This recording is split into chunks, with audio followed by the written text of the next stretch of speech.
c'est un contentement que nous éprouvons à votre égard. On vous en félicite.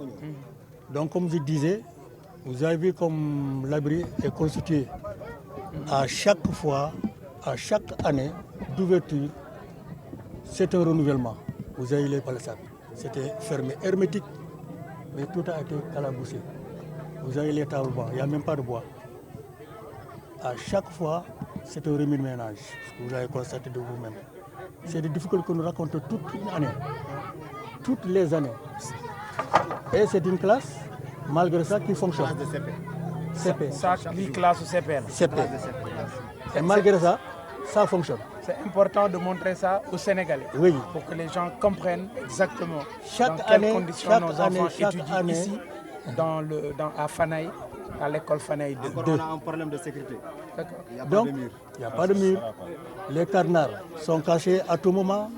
Chaque semaine, on change 3 cadenas à 4 cadenas. On n'y peut rien. C'est toujours comme ça. Comme vous voyez, en sortant ici, vous verrez la classe, l'autre là qui n'a pas de porte. La porte elle est cassée à maintes reprises, on répare, mais c'est les gosses qui viennent qui gardent. La porte est là-bas dans une classe de CP. On a gardé en attendant de voir comment faire encore pour réparer. Bon, il n'y a pas encore d'électricité. Et c'est une école parmi les grandes écoles de Fanaï, au niveau du primaire. Et c'est une école d'excellence, une école de centre d'examen en plus de ça. Elle est composée de 12 classes. Donc, les gens doivent vraiment voir le problème de cette école-là. Nous, le CGE, on fait de notre mieux. On fait de notre mieux pour participer. Les parents, on n'en parle pas.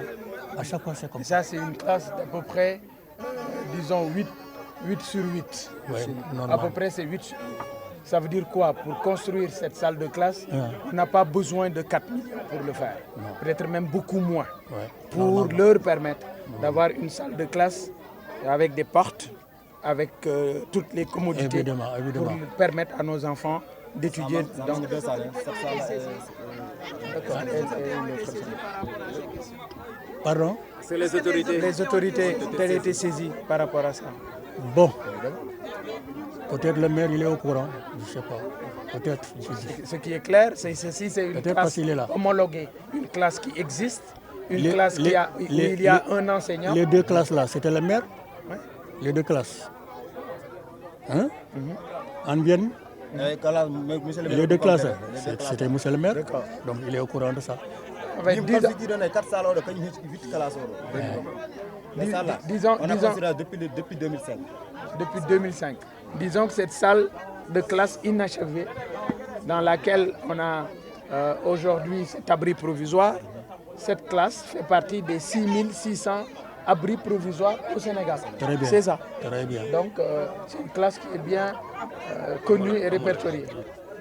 dañu nekk ci ay difficultés mooy lan au niveau de cet abri surtout abri bi à chaque année bu école ubbee dañ koy reféeraat dañ koy defaraat. Vous avez vu gis ngeen sàkket yi dañ koy clôturer ba mu fermé peut-être mu des porte bi rek waaw mais at bu nekk dañ koy renouveler. CG mooy def ay dépenses ñu def ay sàkket defar ko xale yi mën cee dugg. toogaay bi déjà rek gis nañu. toogaay bi déjà beneen affaire si ngeen bag yi dañ koy defar mu baax bu ñu demee xale yi dugg seen gannaaw je vous dis des fois sax dañ fiy jonkan xale yi jonkan fii des fois liy jonkan des fois sax ñu raatale ci table bi am na benn bag mu nekk ci biti si ngeen weñ bi loolu moo ko génne woon dañ ko nettoyé teg ko ci biti et malgré ça école bi classe bi di mos day fonctionner démb moo ci mujj. Classe su CP. CP depuis 2005 waaw depuis 2005 autorités yi yëg nañ ko. bon à peu près autorité bu dee autorité peut-être le maire. parce que maire bi mënuñu nekk Sénégal quand même. am maire classe bi bu am 16 ans te autorité yi. maire bi moo réceptionné ñaari classes yi la couleur yu verte yee moo ko defar fii boo réceptionné bi def cérémonie de réception donc bu defaree ñaari classes yi war na yëg fii waaw. est-ce que day joué ci kii xale yi njàngum xale yi.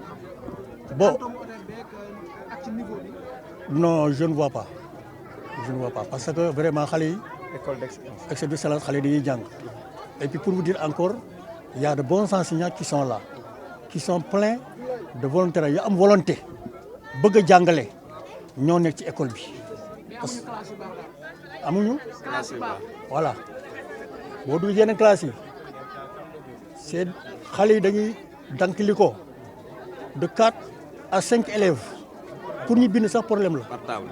par table 5 à 4 surtout waa CI ñoo ci gën a sonn ah dañuy toog par par 5. 5 SDF su dekk par 6 pour ñu bind sax problème dañuy ñii dañuy booxante c'est des difficultés ay jafe-jafe la vraiment yi nañuy rencontre fii